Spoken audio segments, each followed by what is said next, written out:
સોનારફુઈ ગામ પાસેનું ડિવાઈડર બન્યું અકસ્માત ઝોન વડોદરા શહેરના છેવાડે આવેલા સોનારફુઈ ગામ અવારનવાર અકસ્માતના કારણે હાલ ચર્ચાના એરણે છે। ત્યારે વધુ એક અકસ્માતની ઘટના સામે આવી છે। નિંદ્રાધીન તંત્રના કારણે પાછલા સપ્તાહની ગણતરીએ આ અકસ્માતની ત્રીજી ઘટના કાર ડિવાઈડર સાથે ધડાકાભેર ભટકાતા કારને નુકસાન પહોંચ્યું છે। જ્યારે ચાલકનો માંડ બચાવ થયો હતો। આ માર્ગ ઉપર તંત્રના પાપે જરૂરી સુવિધા સુરક્ષાનો અભાવ જોવા મળ્યો છે।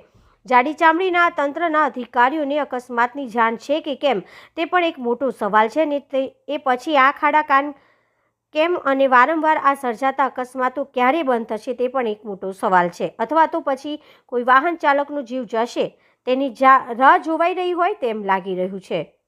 આ સોનારફુઈથી આગળ ઝેવિયર ટેકનિકલ આગળ વારંવાર અકસ્માત થાય છે।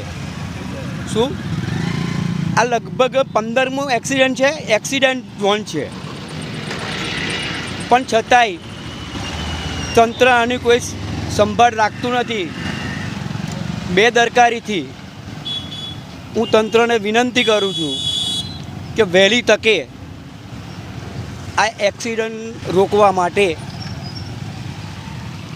શું તંત્રને વિનંતી છે કે અમારી નમ્ર અરજ સ્વીકારે। કેમ નહીં આગળ કરતા? હવે એમાં એવું છે, આ તંત્ર ઊંઘે છે।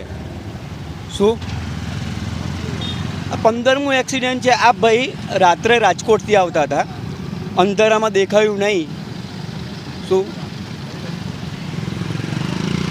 દેખાયું નહીં એટલે અકસ્માત થઈ જાય છે વારંવાર। શું માંગ કરી રહ્યા છો તમે? જો આ માંગ એ લોકો સ્વીકારે નહીં તો વારંવાર કોઈ મોટી જાનહાનિ થશે। આ સારું છે કે ડિવાઈડર પર ચડી ગઈ, કોઈ બીજું કોઈ નુકસાન નથી થયું આ મહિનામાં।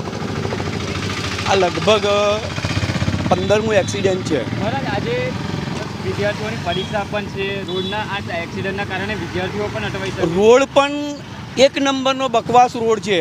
રોડના કારણે પણ ઘણા એક્સિડન્ટ થાય છે। અહીંયા સામે જ હમણાં બાઇકવાળા પડી ગયા હતા 2 દિવસ ઉપર। તો આ ટ્રાફિક જામમાં વિદ્યાર્થીઓ પણ અટવાઈ શકે આજે? હા, અટવાઈ શકે ને। વહેલી તકે એમને ધ્યાન આપવું જોઈએ।